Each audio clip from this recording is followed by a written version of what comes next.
आज का पहला प्रश्न है कि बाबर ने किस युद्ध में उस्मानी विधि का प्रयोग किया था? पानीपत के युद्ध में, खानवा के युद्ध में, चंदेरी के युद्ध में या फिर घाघरा के युद्ध में? इसका सही जो आंसर है वो आपका है ए ऑप्शन, पानीपत के युद्ध में।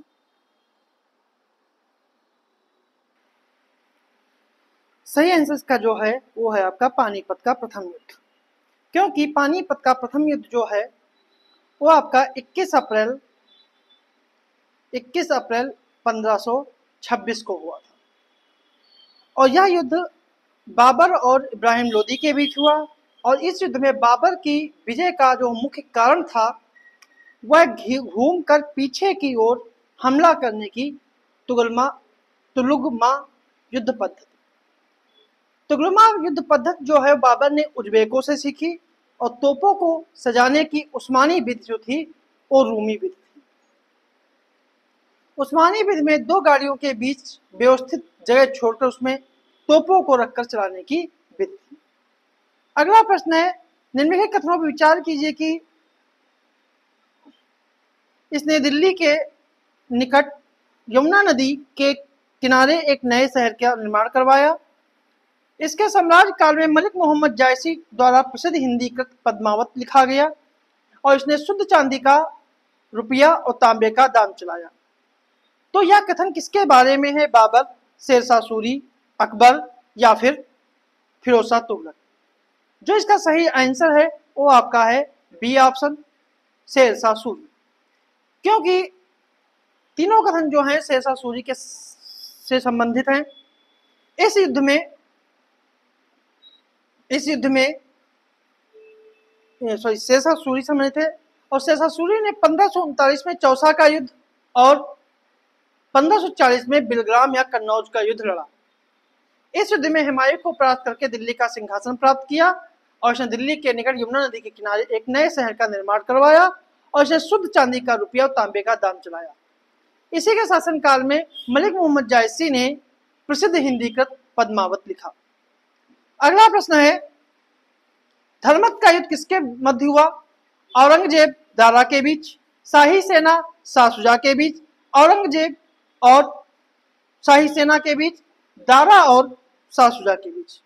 जो इसका सही जो आंसर है वो आपका है सी ऑप्शन, औरंगजेब और शाही सेना के बीच।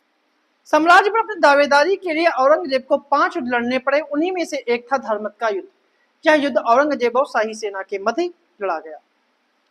अगला प्रश्न है, मुगल सम्राट की पूर्ण आंतरिक बाह्य संप्रभुता थी और आर है कि उन्होंने खलीफा जैसे किसी भी बाहरी ताकत को अपना स्वामी मानने से इनकार कर दिया। तो इसका सही आंसर जो है वो आपका है ए ऑप्शन। ए आर दोनों सही हैं और एक दूसरे की व्याख्या करते हैं। अगला प्रश्न है, भीमबेटका की गुफाएं निम्न पाषाण युग, मध्य पाषाण युग से लेकर ताम्र पाषाण युग तक की मानव विकास की निरंतरता को दर्शाते हैं, क्यों? पहला है कि बुद्ध की सबसे बड़ी कांस्य मूर्ति के कारण, एक चट्टान के विशाल मंदिरों के कारण, सभी युगों के उपकरण औजारों के उपयोग के साक्ष्य के कारण, या फिर इनमें से कोई नहीं? जो इसका सही जो आंसर है वो आपका है सी ऑप्शन, सभी युगों के उपकरणों और औजारों के साक्ष्य के कारण। अगला प्रश्न है, उत्तर प्रदेश का निम्नलिखित में से कौन सा स्थल हड़प्पा सभ्यता की पूर्वी सीमा बनाता था? अहिछत्र, आलमगीरपुर, मांडा या फिर सनौली? जो इसका सही जो आंसर है वो आपका है बी ऑप्शन, आलमगीरपुर। आलमगीरपुर उत्तर प्रदेश के मेरठ जिले में स्थित हड़प्पा सभ्यता की पूर्वी सीमा थी, जबकि मांडा जम्मू कश्मीर के अखनूर जिले में स्थित हड़प्पा की सभ्यता की उत्तरी सीमा थी। अगला प्रश्न है, उत्तर प्रदेश के अवस्थित निम्नलिखित में से किस महाजनपद का संबंध वर्तमान के मथुरा क्षेत्र से है? चेदी, वत्स, सूरसेन या फिर कौशल? जो इसका सही जो आंसर है वो आपका है सी ऑप्शन, सूरसेन, क्योंकि चेदी महाजनपद पौराणिक 16 महाजनपदों में से एक था। यह शुक्तिमती नदी के पास स्थित था, जिसमें बुंदेलखंड का दक्षिणी भाग और जबलपुर का उत्तरी भाग सम्मिलित था। वत्स जनपद के अंतर्गत आधुनिक उत्तर प्रदेश के इलाहाबाद और मिर्जापुर जिले आते हैं और इस जनपद की राजधानी कौशाम्बी जो थी और जो उत्तर प्रदेश में स्थित थी, जिला इलाहाबाद। सूरसेन जो है ये उत्तरी भारत का प्रसिद्ध जनपद था, इसकी राजधानी मथुरा थी और उत्तरी भारत का प्रसिद्ध जनपद जो महाजनपद जो था वो कौशल था, जिसकी राजधानी अयोध्या थी। और उत्तर प्रदेश के फैजाबाद जिला, फैजाबाद, गोंडा और बहराइच जो थे वो कौशल जनपद में, महाजनपद में शामिल थे। अगला प्रश्न, निम्नलिखित युग्मों में कौन सा युग्म सुमेलित नहीं है? लखनऊ अधिवेशन रमेश चंद्र दत्त, इलाहाबाद अधिवेशन मोतीलाल नेहरू, कानपुर अधिवेशन सरोजिनी नायडू, मेरठ अधिवेशन जेबी कृपलानी। तो कौन सा सही सुमेलित नहीं है? जिसका सही जो आंसर है वो है आपका बी ऑप्शन, इलाहाबाद अधिवेशन मोतीलाल नेहरू। क्योंकि 15वां अधिवेशन 1899 में लखनऊ में रमेश चंद्र दत्त की अध्यक्षता में हुआ।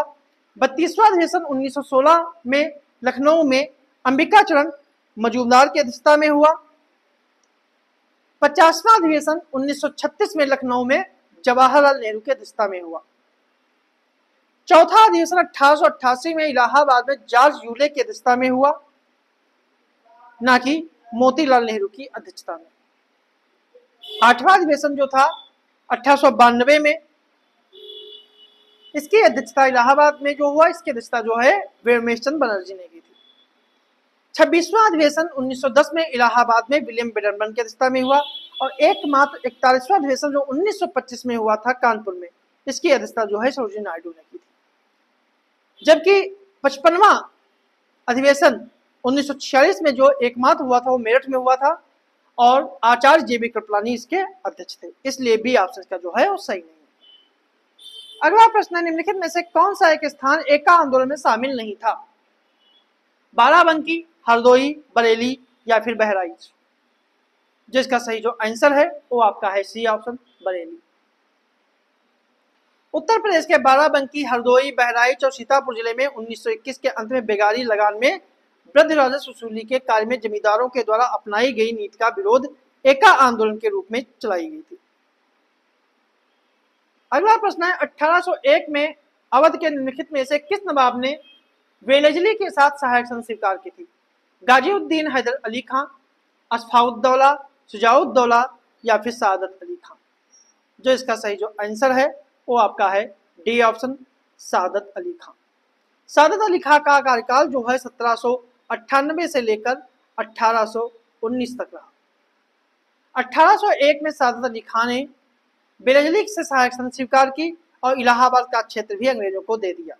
1809 में सादत अली खां को राजा की उपाधि अंग्रेजों ने प्रदान की।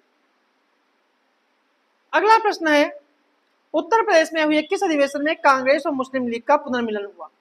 बनारस 1905, कानपुर 1925, लखनऊ 1916, इलाहाबाद 1910।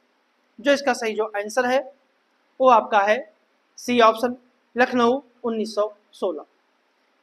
क्योंकि लखनऊ अधिवेशन की अध्यक्षता जो है अंबिका चरण मजूमदार ने की थी और इसमें कांग्रेस और मुस्लिम लीग का पुनर्मिलन हुआ। अगला प्रश्न है, निम्नलिखित में से कौन सा जौनपुर में वास्तुकला में सर्की शैली का उल्लेखनीय उदाहरण है? अटाला मस्जिद, जामा मस्जिद, लाल दरवाजा मस्जिद या फिर उपयुक्त सभी। जिसका सही जो आंसर है वो आपका है डी ऑप्शन, उपयुक्त सभी। अगला प्रश्न है, मेरठ षड्यंत्र केस में फंसे कैदियों को बचाने के लिए निम्नलिखित में से किस वकील ने पैरवी नहीं की थी? जवाहरलाल नेहरू, मोतीलाल नेहरू, कैलाशनाथ काटजू या एमजी छांगला। जो इसका सही जो आंसर है वो आपका है बी ऑप्शन, मोतीलाल नेहरू। मेरठ षड्यंत्र के केस में 21 मार्च 1929 को मोतीलाल नेहरू ने वकील के रूप में नहीं या फिर राजनीतिज्ञ के रूप में केंद्रीय विधानसभा में काम रोकों का प्रस्ताव किया था और मेरठ षड्यंत्र केस में फंसे कैदियों को बचाने के लिए जवाहरलाल नेहरू, अंसारी, कैलाशनाथ काटजू, एमजी छागला ने वकील के रूप में पैरवी की थी। अगला प्रश्न है, भारत छोड़ो आंदोलन में किसके अंतर्गत बलिया में स्वतंत्र सरकार का गठन हुआ? जेसी निगम, मातंगी हजारा, चित्तू पांडे या फिर पंडित महानंद मिश्रा। जो इसका सही जो आंसर है वो आपका है सी ऑप्शन, चित्तू पांडे। अगला प्रश्न है, नवीनतम पुरातात्विक खुदाई के आधार पर भारतीय उपमहाद्वीप में सबसे पुराना कृषि साक्ष्य उत्तर प्रदेश में निम्नलिखित में से किस स्थान पर मिला है? कोलडीवा, सराय, नाहर राय, महदहा या फिर लहुरादेव। जो इसका सही जो आंसर है वो आपका है डी ऑप्शन लहुरादेव, जहां से प्राचीनतम चावल के प्रमाण मिले हैं।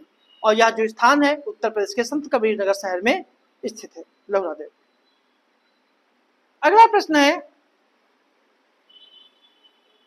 सूची वन सूची टू को सुमेलित करना है कि राजा राम मोहन राय, ईश्वरन विद्यासागर, हरिचंद्र मुखर्जी और बाल गंगाधर तिलक ने कौन कौन सी किसने किसने समाचार पत्र निकाले। तो इसका सही जो आंसर है, राजा राम मोहन राय ने संवाद कौमुदी, ईश्वरन विद्यासागर ने सोम प्रकाश और हरिश्चंद्र मुखर्जी ने हिंदू पैट्रायट और बाल गंगाधर तिलक ने केसरी। इसलिए इसका आंसर बी ऑप्शन जो है वो सही है। अगला प्रश्न है, निम्नलिखित में से कौन सा सही सुमेलित नहीं है।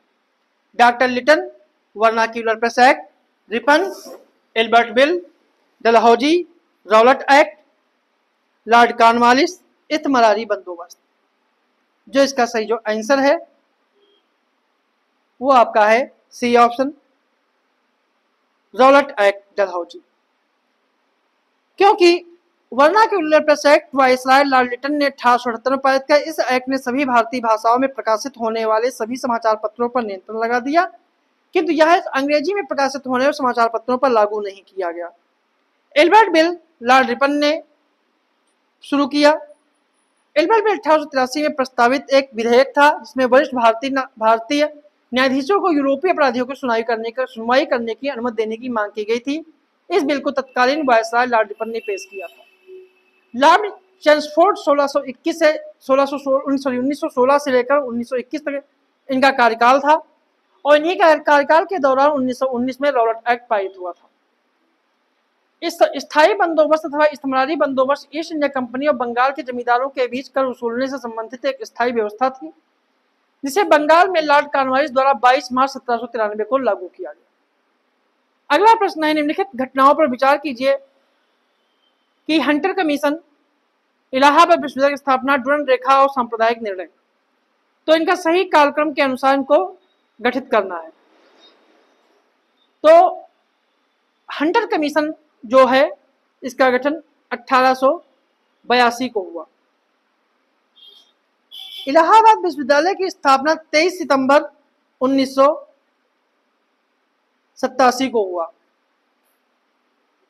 और यह विद्यालय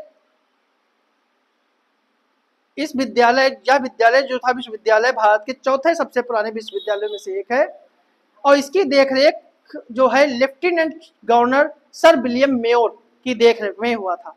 और यह भवन का डिजाइन जो है सर विलियम एमर्सन ने तैयार किया था, मतलब कि विलियम मेयर की देखरेख में इसको स्थापित किया गया था और डिजाइन जो है वो विलियम एमर्सन ने तैयार किया था। और डुरंड रेखा जो है इसका निर्धारण जो है 1893 में सर हेनरी मॉर्टिमर डुरंड और तत्कालीन अफगान अमीर अब्दुल रहमान खान ने किया था। और सांप्रदायिक निर्णय जो है 16 अगस्त 1932 को प्रधानमंत्री रैमजे मैकडोनाल्ड के द्वारा किया गया था। तो इसका सही आंसर जो इसका है वो आपका है ए ऑप्शन। अगला प्रश्न है, निम्नलिखित में से प्रताप पत्रिका का प्रकाशन किसके द्वारा किया गया। रविन्द्रनाथ टैगोर, फिरोज शाह मेहता, गणेश शंकर विद्यार्थी या फिर मदन मोहन मालवीय। जो इसका सही जो आंसर है वो आपका है सी ऑप्शन, गणेश शंकर विद्यार्थी। प्रताप कानपुर से गणेश शंकर विद्यार्थी के द्वारा प्रकाशित एक साप्ताहिक समाचार पत्र था, ठीक है, और इसका संपादन जो है गणेश शंकर विद्यार्थी ने किया था। अगला प्रश्न, निम्नलिखित में से सांप्रदायिक निर्णय की घोषणा किस प्रधानमंत्री के द्वारा की गई। Clement Attlee, Ramsay MacDonald, Winston Churchill, Robert Cecil. सही आंसर इसका जो है वो है रैमजे मैकडोनाल्ड। इसकी घोषणा 16 अगस्त 1932 को की गई थी। अगला प्रश्न है, निम्नलिखित में से पूना सार्वजनिक सभा नामक राजनीतिक संगठन की स्थापना किसने की थी। एमजी रनाडे, दादा भाई नौरोजी, केशव चंद्र सेन, राजा राम मोहन राय। जो इसका सही जो आंसर है वो आपका है ए ऑप्शन, एमजी रनाडे यानी महादेव गोविंद रनाडे। और इन्हें पूना सार्वजनिक सभा की स्थापना जो है इन्होंने 1870 में की थी। और इसके साथ 1870 में एमजी रनाडे, जीवी जोशी, एसएच चिपलंकर और उनके सहयोगियों ने। अगला प्रश्न है, निम्नलिखित में से किस वर्ष महात्मा गांधी ने किसानों के समर्थन में गुजरात के खेड़ा जिले में सत्याग्रह किया? 1917, 1920, 1919, 1918। जो इसका सही जो आंसर है वो आपका है ए ऑप्शन 1917। कि सन 1917 में गुजरात जिले की पूरी फसल खराब हो गई, किसानों की डस्ट से फसल 1/4 भी नहीं हुई थी। तब 1917 में गांधी जी ने गुजरात के खेड़ा जिले के किसानों 18, इसका सही आंसर जो है वो 1918 है, ठीक है, जिसे खेड़ा आंदोलन के नाम से जाना जाता है।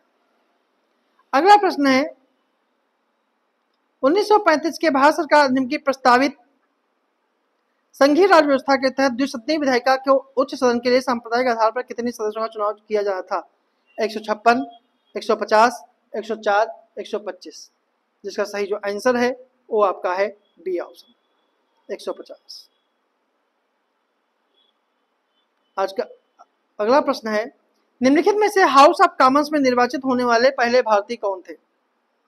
भिकाजी कामा, जे.आर.डी. टाटा, दादा भाई नौरोजी, दिनसा एडलजी वाचा। जिसका सही जो आंसर है वो आपका है सी ऑप्शन दादा भाई नौरोजी। दादा भाई नौरोजी को गोपालकर गोखले और महात्मा गांधी दोनों के गुरु के रूप में जाना जाता है और उनकी महान कृत के गरीब भारत में गरीबी और ब्रिटिश शासन ने निकास सिद्धांत को प्रतिपादित किया। इन्होंने लिबरल पार्टी के टिकट पर हाउस ऑफ कॉमन्स के सदस्य बनने वाले पहले भारतीय थे। उन्होंने 1892 से लेकर 1895 तक हाउस ऑफ कॉमन्स में सदस्य रहे और दादा भाई नौरोजी 1886, 1893 और 1906 ये 3 बार वो कांग्रेस के अध्यक्ष भी रहे। अगला प्रश्न है, पवनार आश्रम में से किस सामाजिक कार्यकर्ता से संबंधित है? महात्मा गांधी, विनोबा भावे, राजा राम मोहन राय या आचार्य कृपलानी। जिसका सही जो आंसर है वो आपका है बी ऑप्शन विनोबा भावे। विनोबा भावे ने जो थे उन्होंने भूदान आंदोलन को भी चलाया था। आज का आखिरी प्रश्न है, कांग्रेस वास्तव में बिना हथियारों के गृह युद्ध में है? कांग्रेस के संदर्भ में यह कथन किसका है? Mohammad Ali Jinnah, Lord Dufferin, Lord Curzon या फिर सैयद अहमद खान। जिसका सही जो आंसर है वो आपका है D option sir Syed Ahmad Khan. तो ये थे हमारे आज के कुछ प्रश्न।